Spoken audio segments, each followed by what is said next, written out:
Hello everyone, and welcome to another episode of RC Retirement. Today we're going to go to part 5 of our Q&A with Heather, our Army Reserve officer, who had some great questions for myself and for Misty, my medical consultant.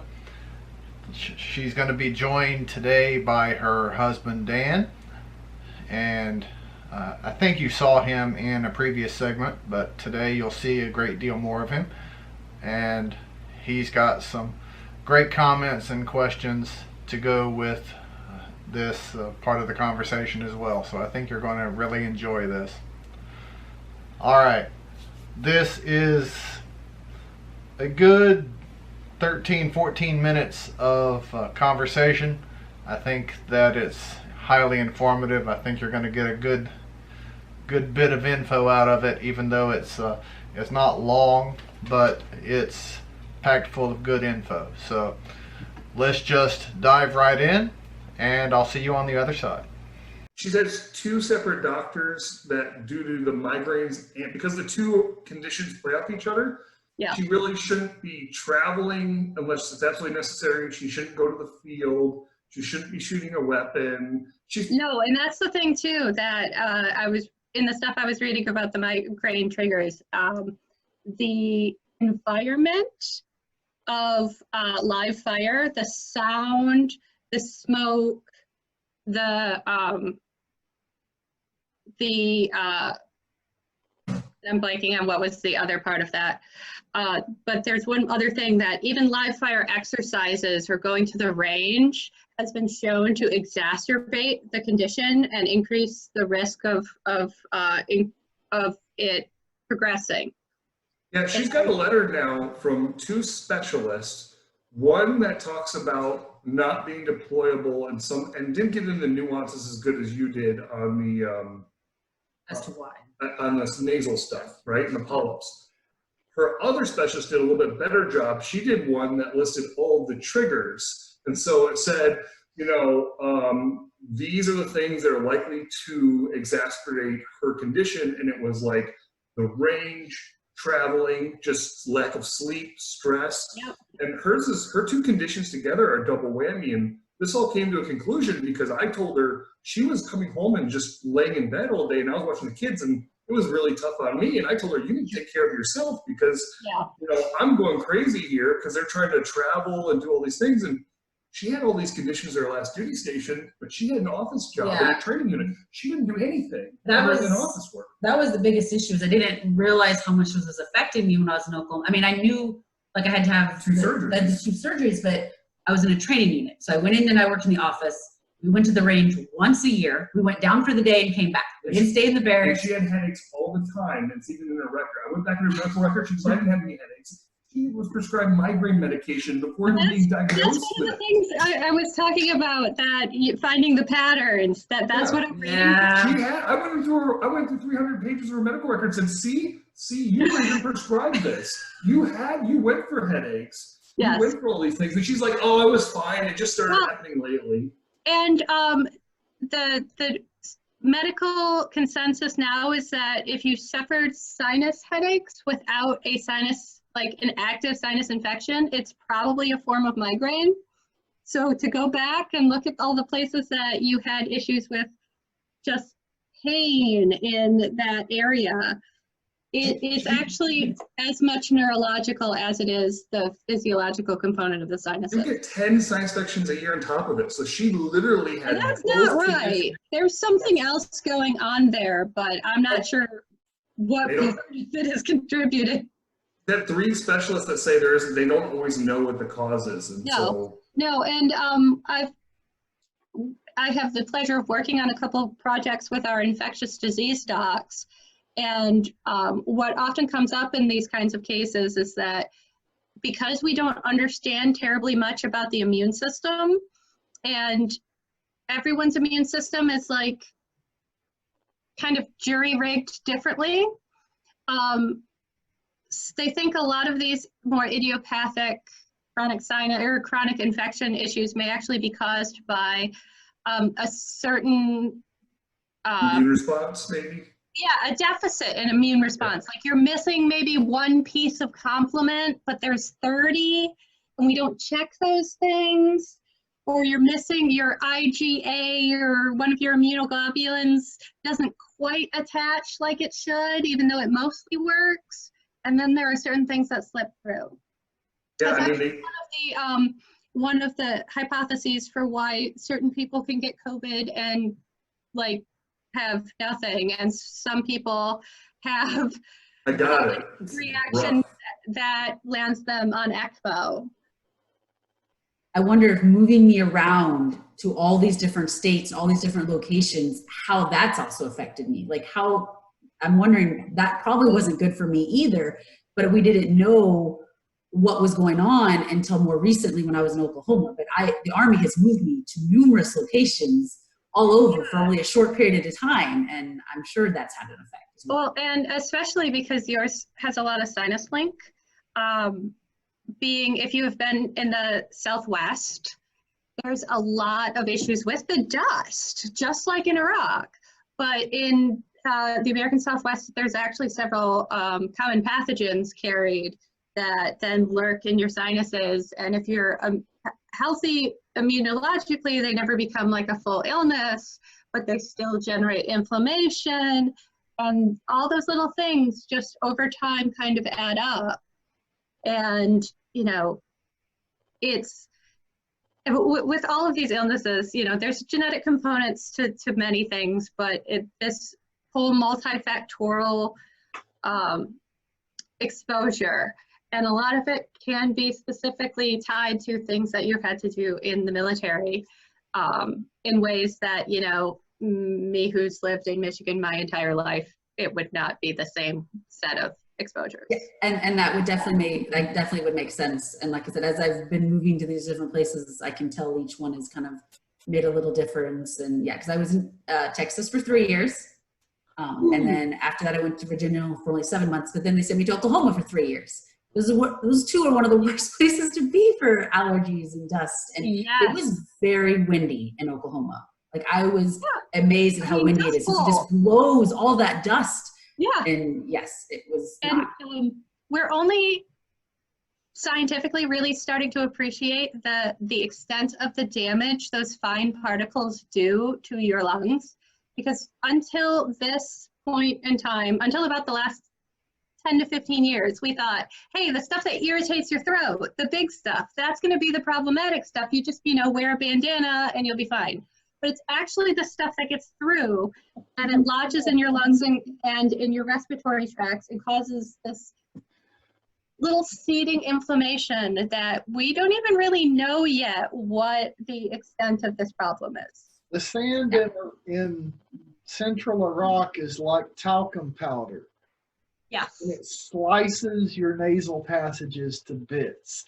And funny, you should use talcum powder specifically as an example, because we're finding a lot of these small particles actually behave like asbestos, which talc and asbestos are very similar similar structures, in that they're tiny little razors that cut up the insides of your lungs and your nose. Hey. Plus in Iraq, it's full of depleted uranium, so bonus. Maybe we should be taking better care of our environment. I mean, or at least not exposing our critical personnel to depleted uranium, but apparently that's controversial. But there's a lot of things the military has done, and we've looked back, we're like, yeah, maybe we shouldn't have done that. Like, yes. All right, what have we next? Okay, so probably just I'll have one more question because I know we've all been talking for a long time, and this has all been very helpful. Misty, that was a great suggestion, and it has been very hard with me moving around, and I had a really good specialist when I was in Oklahoma, and now I'm moving to Minnesota. I had to find a new specialist, and I saw one, and I didn't like the specialist. The specialist didn't want to follow the same type of care that I was getting when I was in Oklahoma, so I had to find a new specialist. And so I'm looking forward to kind of reading through some of those websites to see the type of steps that I should be following, and making sure that I'm going down the right path and seeing what severity I'm at. So that's a really good suggestion. So thank you. Okay, so on to my final question. what other suggestions or last advice would both of you give to somebody going through this process, the beginning, the middle, the end? Any other suggestions or advice that you would give that we haven't already touched on?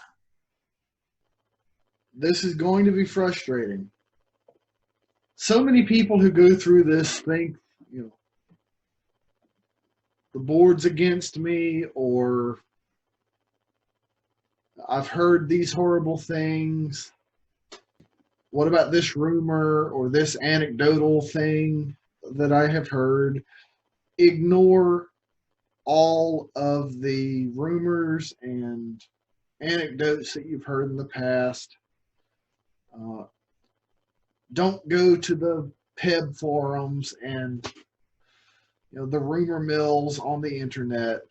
I've gone to them and looked around. I've heard all the stories.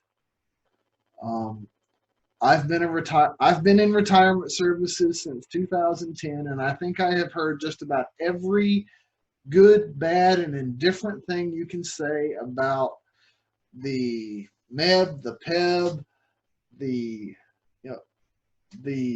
various boards out there, and there might be 10 to 20% of it that's true, but most of it's complete horse hockey, to put it mildly. So, just like most rumors, dump it. And just go with your own experience. I think that's pretty much the advice you give your own soldiers when it comes to rumors. Prepare as you would for any other major event in your life, and try not to let rumor influence it. You've got some good advice already. You've got some good resources already. And I think you're going to make it through this without any real hardship. So don't fret. That's great advice. Thank you. I would say that, yeah, it's going to take forever. So be kind to yourself as you're having to wait it out. And you are your own best advocate. You are the one who knows the truth of your experience. And if there's anything to do now and going forward, it's to really think about how much your conditions actually affect your life and how much you've had to change to stay in the service to the point you have. Because like we talked about before, a lot of these things are things all of us suffer to some extent or another, or they're things we can compensate to a certain extent. But when you actually take a moment to step back, to look at what you've actually done to try and make this work, it's often huge. And this is the time to push that forward and say, look, I really have done everything. This is really taking a toll on my life. And I have done my part as a soldier. Now it's time for them to do their part to take care of you. Great, thank you. All right, so that was it for today. Not tomorrow. Next time, we'll come back for our final segment of this Q&A. The last bit is all going to be with Dan. Heather is complete for this. After this bit, she went off to keep the kids under lasso. Someone had to make sure they didn't run too wild. So after this, she went to see to them, and Dan stayed behind to continue the conversation for a little while. So we'll see a little bit more of him in the next segment. But he still had some interesting comments to make, and I think you'll enjoy those as well. Okay, so As always, I thank you for being part of this audience, and if you would like to support my efforts and those of Misty as well, then I ask that you go to patreon.com/rcretirement and join at any monthly contribution that you see fit. These are not per episode contributions, these are monthly contributions. You can join at $3 per month or up to $25, or anywhere in between or above. And above is not required, but encouraged. And just remember that if you are looking to have any sort of personnel assistance from myself, that if you are also a Patreon subscriber at the $25 or month level, then you will also receive a 20% discount on those services. So just keep that in mind. Helping on one end saves you on another, and that can work out to be a substantial savings in the long run. Alright, so there is a lot more coming. I've got not just the tail end of this Q&A, but I've got actually some other great interviews in the queue for you. So I hope you will follow up for future episodes for that. But as always, I do thank you for spending your time with me. There's a lot of great information coming up for you, and of course be sure to hit that subscribe button so that those numbers go up and we can beat Social Blade's projection of hitting 1,000 subscribers by the end of next year. Let's prove them wrong. Let's show that the algorithms can be incorrect. I like proving computers wrong. Alright, so until next time, thank you for being here, and of course, thank you for your service. Have a great day.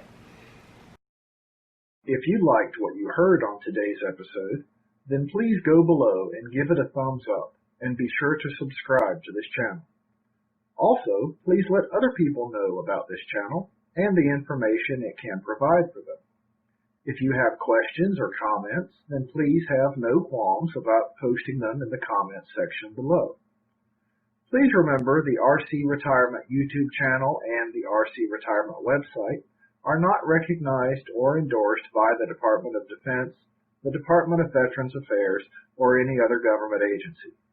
The information presented in these resources are for entertainment and informational purposes only. Also, the content of either of these resources should not be considered financial or legal advice. Please consult with your own legal counsel, accountant, or financial planner before making any decisions based on what you have learned here. As always, thank you for watching the RC Retirement YouTube channel.